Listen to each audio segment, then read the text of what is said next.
Oi, me pediram para falar um pouquinho sobre epigenética. Epigenética, basicamente, são modificações que acontecem no DNA para regular a expressão dos genes. E eu sei que isso parece muito complicado, mas fiquem comigo até o final do vídeo que eu tenho certeza que vocês vão entender. Então, uma coisa que vocês precisam entender é que o DNA nas nossas células, ele é sempre igual. Então, todas as nossas células, elas têm o mesmo DNA, a mesma sequência genética. Só que as nossas células, elas são diferentes e elas realizam funções diferentes também.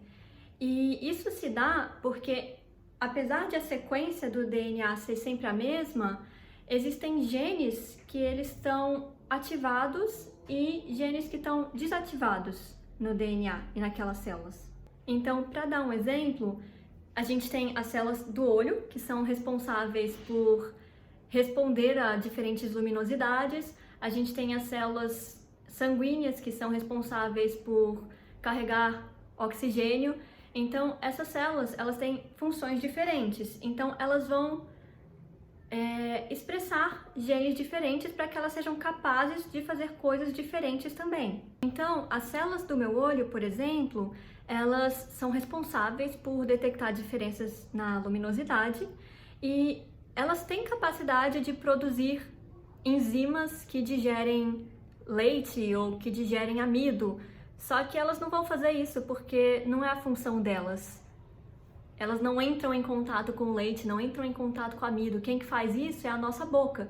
Então, as células da boca, elas vão expressar genes que são capazes de digerir certas coisas, como, por exemplo, a amilase ou a lactase. Então, basicamente, é isso que a epigenética faz. Epigenética significa acima da genética, sobre a genética. Então, isso quer dizer basicamente que a gente tem a nossa sequência de DNA, que não muda, e acima disso acontecem coisas que modificam a expressão dos genes. Graças a isso, as células vão se diferenciar e vão virar células com formatos diferentes e funções diferentes, graças a esses fenômenos que a gente chama de fenômenos epigenéticos. E eu acho que vocês já entenderam nesse ponto, mas eu sempre gosto de usar uma analogia para explicar de um jeito um pouco mais simples. E uma analogia meio boba é: imaginem que o DNA é um livro com várias receitas, todas as receitas que vocês conhecem. E aí, o DNA, então, é esse livro com todas as receitas, só que a gente não vai fazer todas elas. A gente vai escolher a receita para o que faz mais sentido a gente fazer, né? Então, imagina que esse livro tem todas as receitas, tem uma ali que é uma receita de peru de Natal ou de rabanada. Eu não vou pegar essa receita e fazer sozinha em pleno fevereiro, né? Porque não faz muito sentido. A gente vai fazer essa receita no Natal, quando estiver ali com a família, todo mundo podendo comer junto e tal.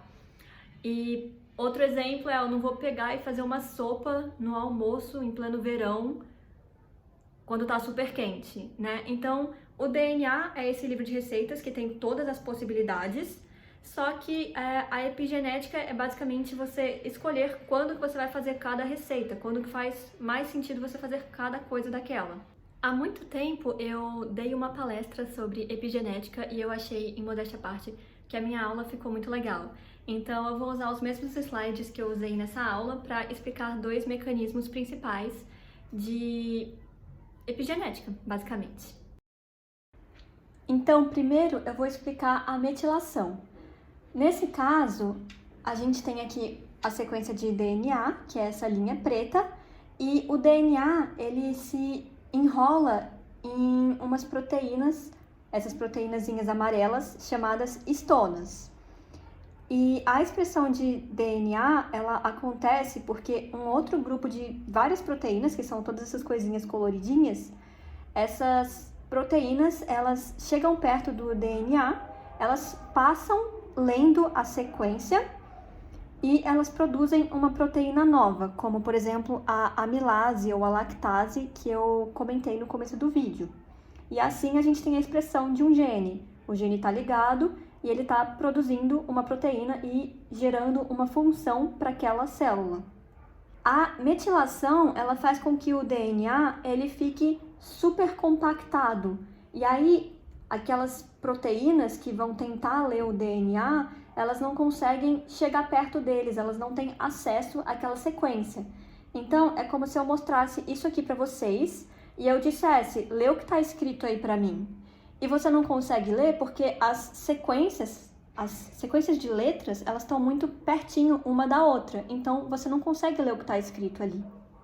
Então, quando o DNA está metilado, significa que ele está muito compacto e a gente não consegue ler aquela sequência de letras.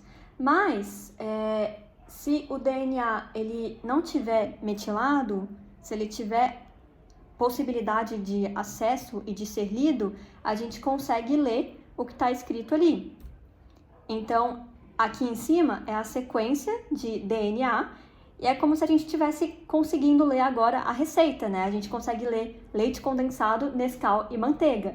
Então, em cima é como se fosse as proteínas no nosso corpo sendo capazes de ler a sequência de DNA. Então, aquele ali é o alfabeto da célula.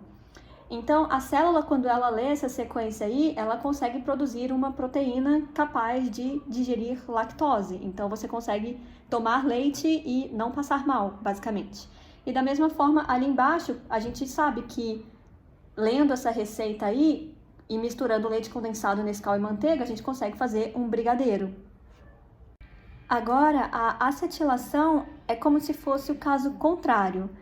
Na acetilação, a gente vai ativar alguns genes. Então, é como se eu mostrasse um texto para vocês e você pensasse, nossa, que texto complexo e chato e longo, eu não quero ler isso não.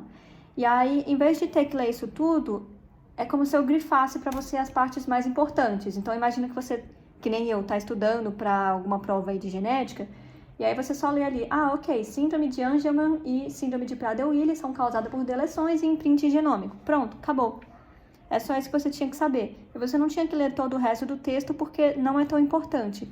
Essas são as partes mais importantes do texto. Então, a acetilação é como se você estivesse grifando um texto e chamando a atenção para aquelas coisas ali em meio a todas as outras palavras daquele texto.